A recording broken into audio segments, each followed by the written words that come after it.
Hello, good morning, and welcome back to Morning Ray. I'm your host, Lan or Alana, and today's episode is all about being you, how to be more confidently yourself, and essentially not give a fuck about external perceptions, opinions from those around you in the public, etc. We're going to be discussing things such as doing things alone in public, letting go of others' opinions, and coping with feeling like you're too much, needy, or annoying.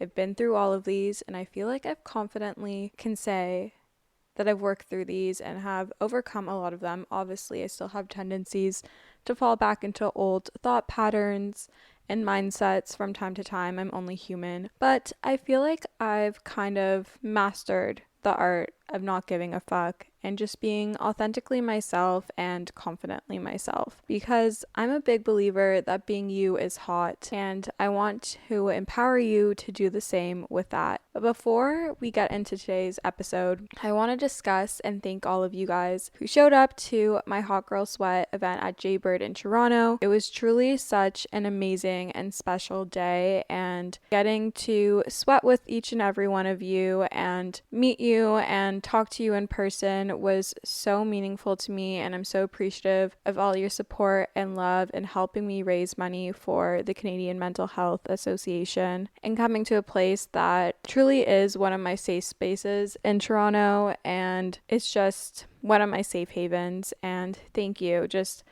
so much. I'm really excited for our second event that is happening in March. All I can say for now that it will be happening mid-March, and it's going to be at Othership in Yorkville, so make sure to follow me on Instagram because that's where I'll be posting any updates, sales for tickets, etc. This event will also be 100% for charity. All profits will be donated to MS Canada, so stay tuned for that. And on to my current faves. I'm currently reading The Mountain Is You by Brianna Wiest. I think that's how you pronounce her last name.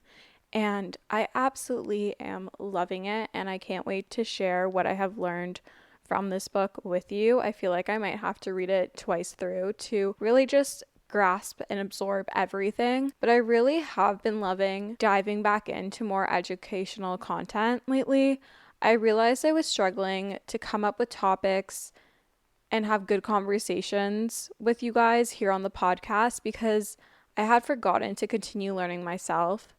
And eventually, when you stop learning, you stop having things to share with others, whether it be your friends, your family, your colleagues, or in my case, you guys who are listening to this episode right now. So I encourage you to get curious, to get interested, to push yourself to feel a little uncomfortable in focusing on self-learning and self-growth activities.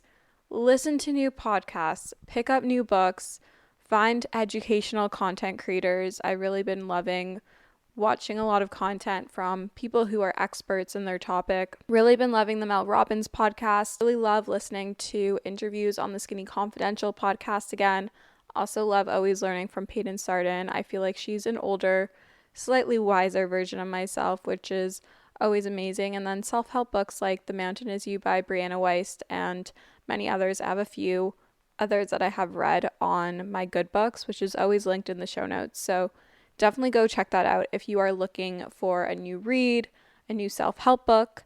And lastly, I have been loving being super consistent in my routines. I've been discussing this a bit with my friends, but in 2023, I was traveling a lot, which was something I really wanted to do that year. And I'm very appreciative of that and lucky that I had the opportunity to be able to afford it and go and travel because I do work for myself. I had that flexibility, and I really am thankful that I took advantage of that. But because I was traveling pretty much every other month for the entirety of the year, I feel like I was constantly in a cycle of having just gotten back into a routine only to be ripped out of it by my travel. And even though I stayed consistent with my routine to the best of my abilities while traveling, it's not the same as being consistent at home. So I really just been loving being consistent in my routines and really just showing up for myself and not breaking any promises and holding myself accountable. It's not always easy. It can be hard. It can be challenging. It can be frustrating. It can be mentally draining at times. But the rewards there's no cap on them. They're ceilingless, they're limitless. And just being consistent in going to the gym and showing up for myself and having a consistent workout routine and feeling and seeing the results of that work, as well as being consistent with going to Othership and my journaling and reading and taking care of my space and doing my weekly deep cleans and waking up earlier and really just trying to better myself on all fronts and show up for myself how I want to show up is something I really been loving. And if that motivates you to do the same for yourself, great. If not, I don't know, maybe dig a bit deeper, but I really do encourage you to do something for yourself today and tomorrow and the day after that, and to really just put yourself first and be a little bit selfish and show yourself some love through some self-discipline. A reminder that your motivation is only going to carry you so far. You really do need to have that deeper why. You really need to have that self-discipline, lean into your habits, learn how to build good habits. If you're unsure of how to do that, I do have a great episode series. It's called Becoming Her in 2024. If you haven't listened to it already, or maybe you have and you need a little refresher, go listen back to it. Feel like I give a good few tips on how to really be consistent in your routines and show up for yourself this year and for the years to follow. So definitely been loving that, but let's get into the bulk of the episode. And let's start off with how to do things alone, because I feel like a lot of us, myself included, we tend to rely on others to go out and do things. For example, like go grab a coffee, a bite, go shopping, run an errand.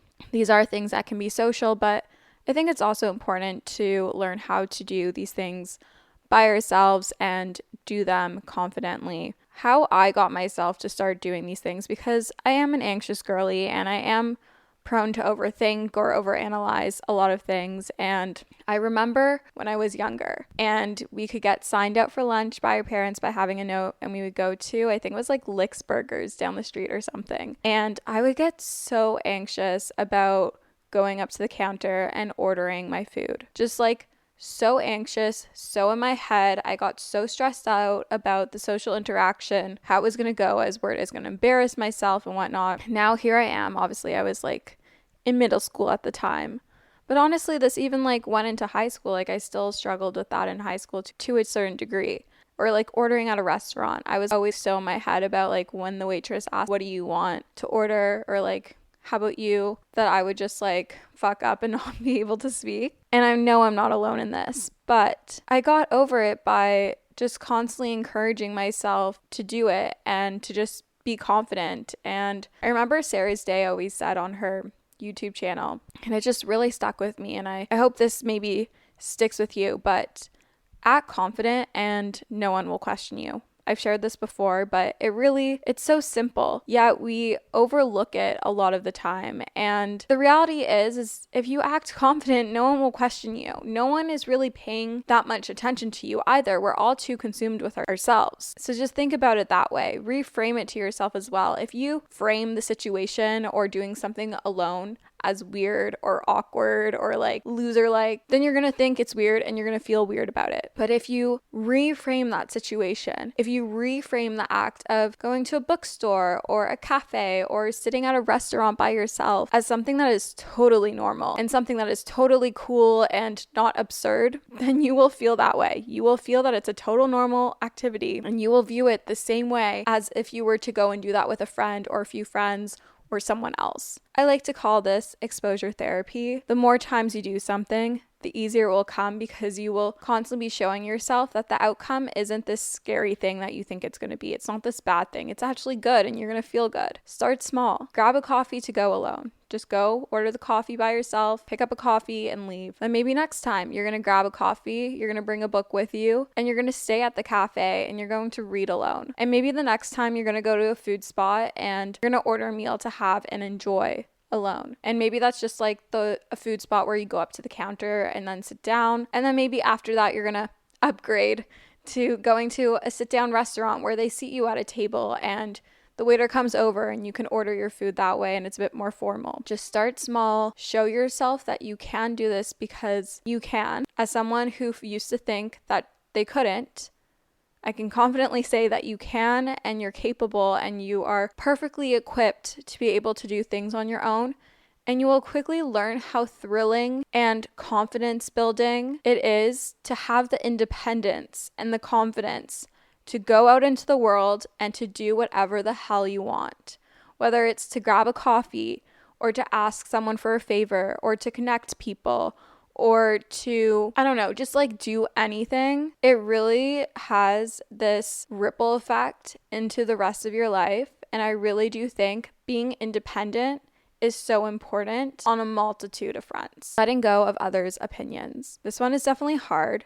It's easier said than done, but I believe that you are capable of not giving a fuck what other people think of you. Whether it's related to wanting to start posting online, whether it's regard to how you want to dress, what career path you want to go down, what school you want to go to, what courses you want to take, what hobbies you want to pick up, who you want to hang out with, who you want to date, where you want to live, what type of lifestyle you want to live. People are usually commenting on you, speaking down, shit-talking you, because they're typically either envious or jealous of you, and or your strength is their insecurity. And I feel like my list of things to buy, to do, activities that involve spending money is never ending around the holidays, making the idea of investing and saving and thinking about your future to be a little bit more challenging, a little bit more overwhelming.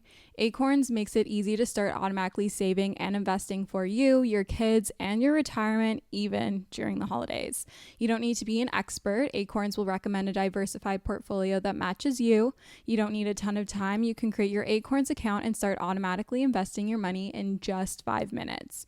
You don't need to be rich. Acorns lets you get started with the spare money you've got right now. That could be $5 a day or even just your spare change. That's right, Acorns can round every purchase you make up to the dollar and automatically invest your spare change for you. And you can get bonus investments just for buying the stuff you need from the brands you love. I personally love Acorns. It's simplified the investment process, which can be overwhelming and intimidating, but it just makes it so simple, so easy, and something more accessible no matter how much money you have to invest. Head to acorns.com/Alana or download the Acorns app to start saving and investing for your future today. Paid non-client endorsement compensation provides incentive to positively promote Acorns. Investing involves risk. Acorns Advisors LLC, an SEC registered investment advisor. View important disclosures at acorns.com/Alana.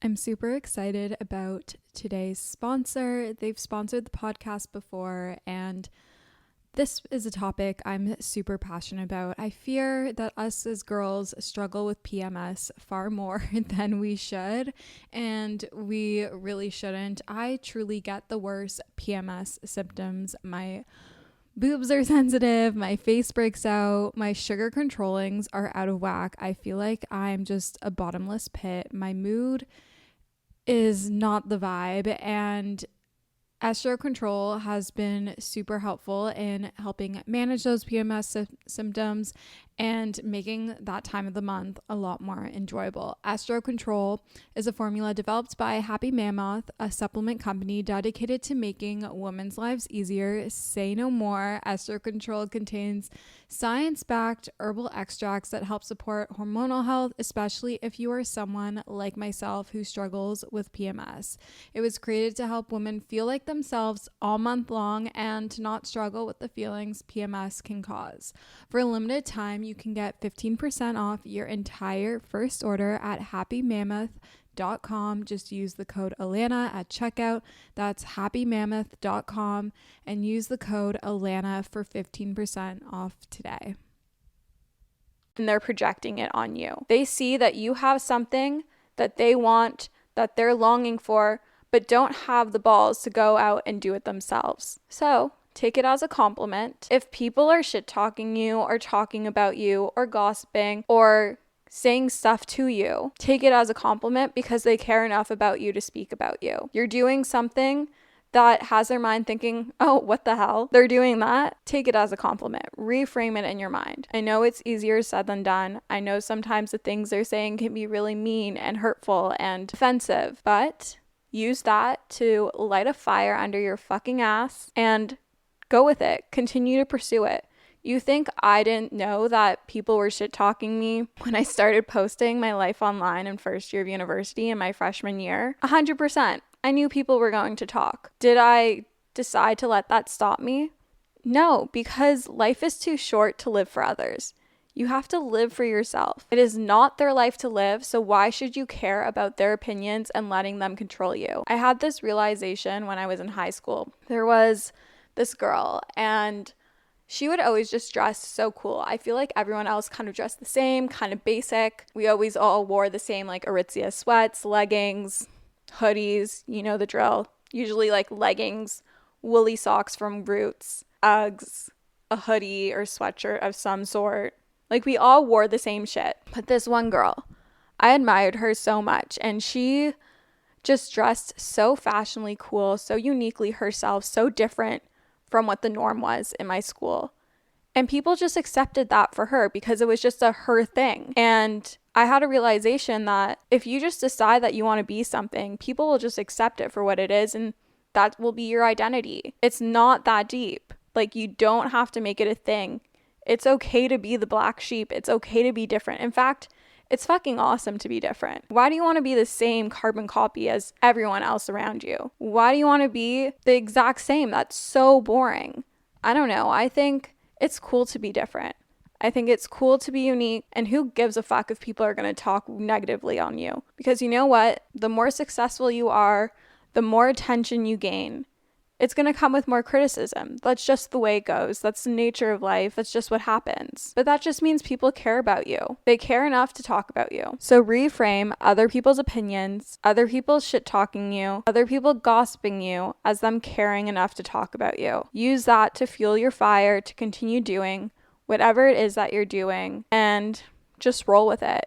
Be confidently and authentically yourself, because being you is hot. I feel like this episode is definitely going to be a bit of a shorter and sweet one, but I feel like I'm speaking pretty well today. So, on to when you're feeling like you're too much, annoying, or needy. I feel like a lot of us have felt that way, or maybe I'm the only one that felt that way, but I'm confident that I'm not. I'm sure that you have been in a situation, or maybe a multitude of situations, where you feel like you're being too much, too needy, or annoying to either your friends, the person you're seeing and going out with romantically. And this really does apply to both romantic and platonic relationships. What I have learned in my 24 years of life on this earth, I know 24 is young, but I feel like I've really just experienced a multitude of things and have gone through a lot of things and really pushed myself more than the average 24-year-old. But what I have learned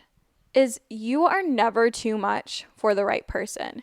You cannot say the wrong thing to the right person. You are not too annoying, too much, too needy, etc. for the right person. Nothing will scare them away if they are meant to be in your life. I'm really a strong believer that's what's meant for you won't pass by you. The people who truly love and care about you and are into your vibe, whether it's platonic or romantic, won't think negatively about your actions unless it's actually warranted. However, I will say you do need to be secure enough in yourself and cannot rely solely on others.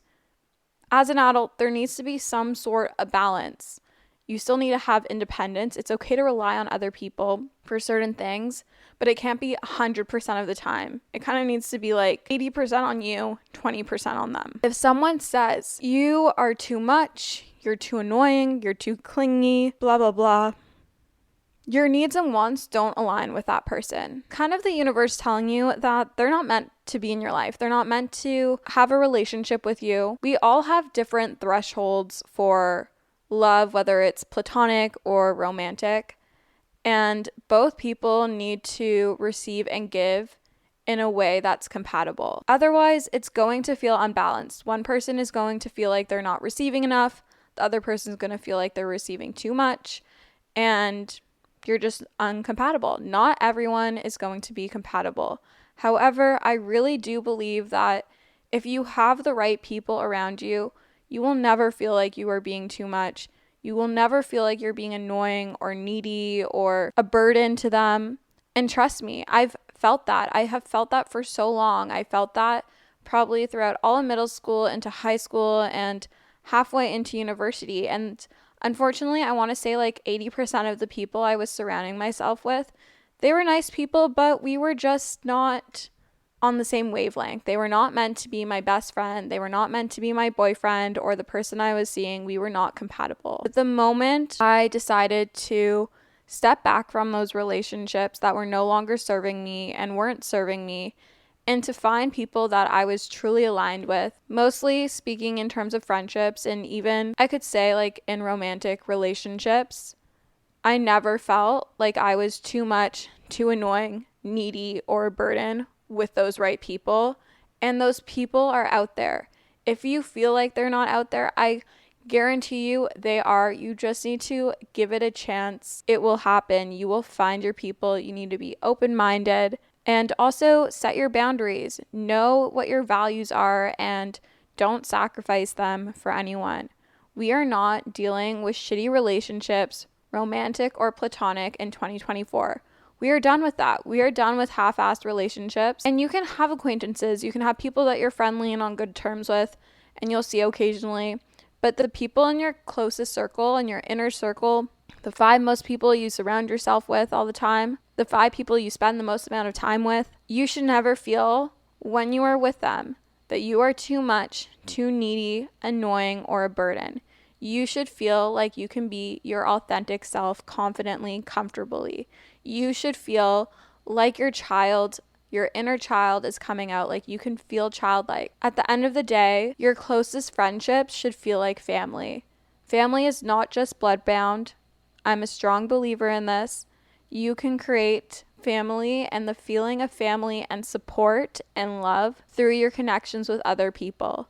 It is not solely a blood-related thing as long as you allow and let people in and you surround yourself with the right people. If you feel like there's people currently in your life where you feel like a burden, annoying, needy, too much for them, slowly separate yourself from them. You don't need to text them or call them or say to them, hey, we can't be friends anymore. There's no need for that. Hold your head up high and just slowly back away. You don't have to text them all the time. You don't have to initiate plans. Just slowly back away. Let the relationship fade. Like a slow burn, fade away. Because if those people in your life, they're holding up space and taking away from those who could really serve you and match your energy and be what you need them to be in your life. Again, life is too short. It's too short for shitty friendships, relationships, and things that don't serve us. When you start valuing yourself the way that you know you are meant to be valued, you will find people who value you and treat you like the person that you know you are and give you the respect that you know you deserve. You do not have to put up with shitty people. It is not worth it.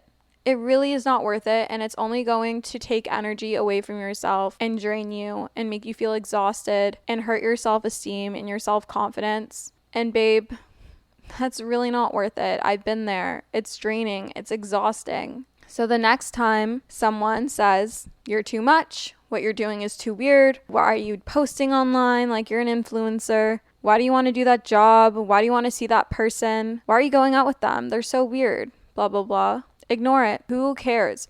Who gives a fuck of their opinion? It is not their life. It is not their life. It's yours. You have the power to write your story. You have the power to change your circumstances. You have the ability to reframe how you view the world, change your perspective. You are not too much. You are not too annoying. You are not needy. You are confidently you, and being you is hot. And you should love that about you. You should love about being yourself and authentically yourself and being different, because being different is cool. But anyways, I'm going to end the episode here. I hope you enjoyed. If you did, I would love if you could leave a rating and or review on Apple Podcasts or Spotify. I love chatting with you guys on Spotify in the little interact section. It's a lot of fun for me. I wish I could respond back, but they don't have that feature yet. But just know I'm always reading every single review. I'm always reading every single DM. I love when you guys post that you're listening to the pod on Instagram, TikTok, whatever it is. I love seeing it. It feels so cool because, you know, when I'm sitting here in my room just recording into a mic alone, it's hard to know that there's people listening. But when I see that you leave reviews and you tag me that you're listening, I can see that, because otherwise it's just a number on a screen to me, and I much rather connect with you guys. So I love you guys so much, and we'll chat soon. Bye, guys.